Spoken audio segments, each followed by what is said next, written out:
عن مطرف عن أبيه رضي الله تعالى عنه قال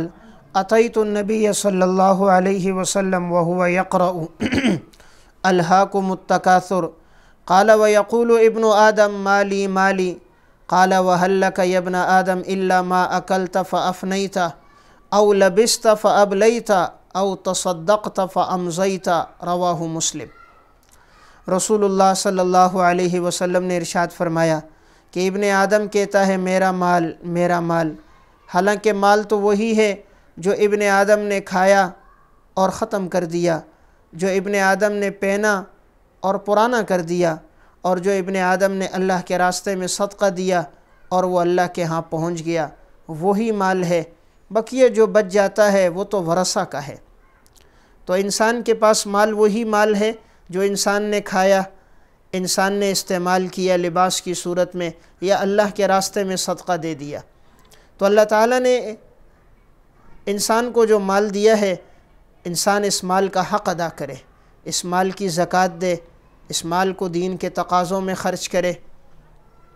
اور مال کی حرص سے اپنے آپ کو بچائے، مال کا حریص نہ بنے، مال کی محبت اپنے دل میں نہ لائے۔ اپنے دل میں اگر محبت ہو، صرف اللہ کی ذات کی اور دین کی محبت ہو۔ دنیا میں رہنے کے لیے دنیا کی ضرورت ہے، لیکن دنیا کی محبت دل میں جگہ نہ پکڑے۔ مولانا روم رحمہ اللہ نے مثنوی میں مثال سے سمجھایا، جس طرح کہ کشتی کے لیے پانی کی ضرورت ہے، پانی نہ ہو تو کشتی نہیں چل سکتی، لیکن اگر کشتی میں سوراخ ہو اور یہ پانی اندر داخل ہو جائے تو کشتی ڈوب جاتی ہے۔ اس طرح اگر دل کی دنیا میں سوراخ ہو جائے اور دنیا کی محبت آ جائے تو دل کی دنیا ڈوب جاتی ہے۔ تو دنیا میں رہتے ہوئے انسان مال کا حریص نہ بنے، خدمت کا جذبہ رکھے، مخلوق خدا کی خدمت کرے۔ جب انسان مال کا حریص بن جاتا ہے کہ مقصد صرف پیسہ جمع کرنا ہوتا ہے، اور جو بڑے بڑے خدمت کے بڑے بڑے شعبے ہوتے ہیں ان شعبوں سے اگر دولت کمانا مقصود ہو جاتا ہے، پھر اللہ ایسے واقعات رونما کر لیتا ہے تاکہ انسان ان واقعات سے عبرت حاصل کرے۔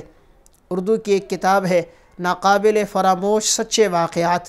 اس میں انہوں نے اسی طرح ایک ڈاکٹر کا واقعہ ذکر کیا کہ ایک بہت بڑے ڈاکٹر تھے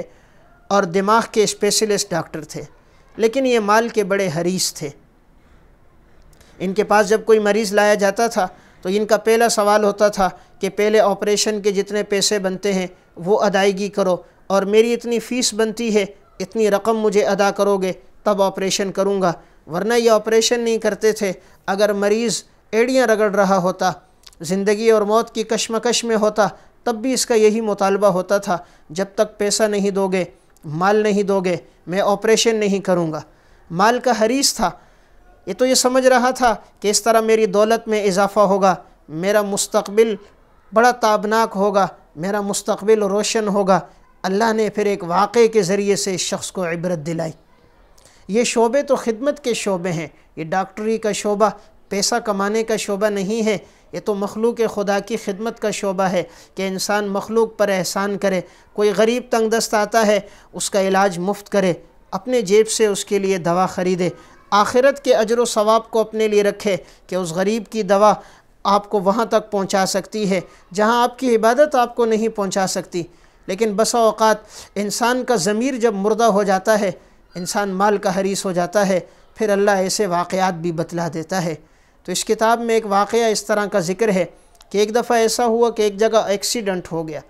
ایکسیڈنٹ کے بعد جس نوجوان کا ہوا تھا وہ روڈ پہ گرا ہوا تھا، سر اس کا بہت زخمی ہو گیا، سارے سر سے خون بہہ رہا تھا، اور یہ پچھلا حصہ دماغ کا باہر کی طرف آ گیا تھا، جسم کے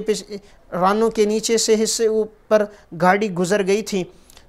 ارد گرد کے لوگ وہاں پر جمع تھے، اتنے میں ایک ٹیکسی ڈرائیور نے جو دیکھا کہ وہ بالکل آخری کشمکش میں ہے، موت اور حیات میں ہے، تو اس نے فوراً اسے اٹھایا، اپنی ٹیکسی میں ڈالا اور اسی ڈاکٹر کے ہاسپٹل میں لے کر آیا جہاں یہ شخص اسپیشلسٹ تھا۔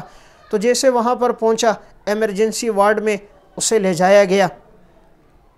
اب اس ڈاکٹر کو بتلایا گیا، نرسوں نے بتلایا کہ مریض بالکل موت اور حیات کی کشمکش میں ہے، آپ جلدی آئیے، آپریشن کیجئے، لگتا ہے کہیں یہ دنیا سے نہ چل بسے،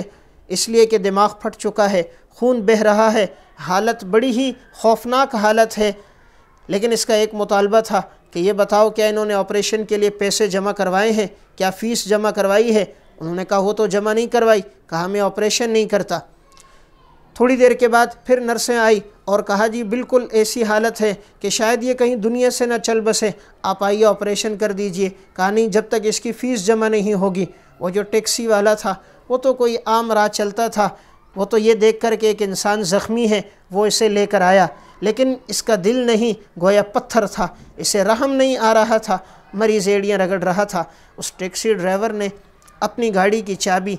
اس ڈاکٹر کے سامنے رکھی ٹیبل پر اور کہا کہ اگر آپ کو آپ کے آپریشن کی رقم اور آپ کی فیس نہیں ملی تو آپ میری گاڑی کو فروخت کر کے اپنی رقم لے لینا، لیکن آپ اس کا خدا کے لیے آپریشن کر دو، مجھے لگتا یہ ہے کہیں یہ دنیا سے نہ چل بسے۔ تو ٹیکسی ڈرائیور نے ایک انسان ہونے کے ناطے اتنی بڑی بات کہہ دی اور اپنی گاڑی کی چابی اس کے ٹیبل پہ رکھ دی۔ اب جب یہ جانے کے لیے اٹھا، اتنے میں اس کا فون بجا۔ اب ڈاکٹر نے جو فون اٹھایا تو اس کے گھر سے فون آیا تھا اور گھر والی نے کہا کہ مجھے ابھی اطلاع ملی ہے کہ ہمارا جو اکلوتا ایک بیٹا تھا اس کا ایکسیڈنٹ ہو گیا ہے اور وہ بتلایا گیا ہے تمہارے ہسپتال میں لایا گیا ہے، تم بتاؤ مریض کی حالت کیسی ہے؟ اب جیسے اس نے یہ بات سنی کہ میرے بیٹے کا ایکسیڈنٹ ہوا ہے، اس ڈاکٹر کا ایک ہی یہ اکلوتا بیٹا تھا نوجوان،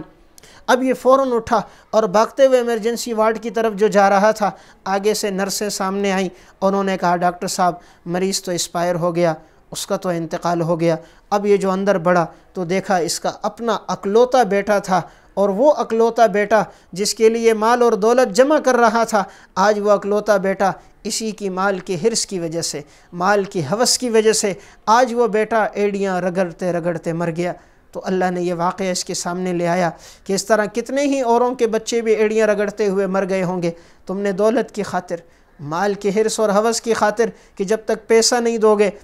میری فیس نہیں دو گے تو میں علاج نہیں کروں گا، اللہ نے یہ واقعہ رونما کر دیا تاکہ تم اس سے عبرت حاصل کر دو۔ اس لیے انسان مال کا حریص نہ بنے۔ اللہ نے اگر اسے کوئی شعبہ دیا ہے، اللہ نے اسے کوئی ہنر اور کمال دیا ہے، اس پہ اللہ کا شکر ادا کرے اور اس اپنے کمال کے ذریعے، اپنے اس ہنر کے ذریعے مخلوق خدا کی خدمت کرے۔ شاید کسی کی دعائیں آپ کو وہ مقام دے دیں گی، آپ کو وہ عزت دے دیں گی جہاں آپ کی عبادت اور آپ کی ذاتی دعائیں آپ کو اس جگہ تک نہیں پہنچا سکیں گی جو کسی غریب کا علاج کر کے، کسی غریب کے ساتھ تعاون کر کے آپ کو جو مقام اور مرتبہ مل جائے گا۔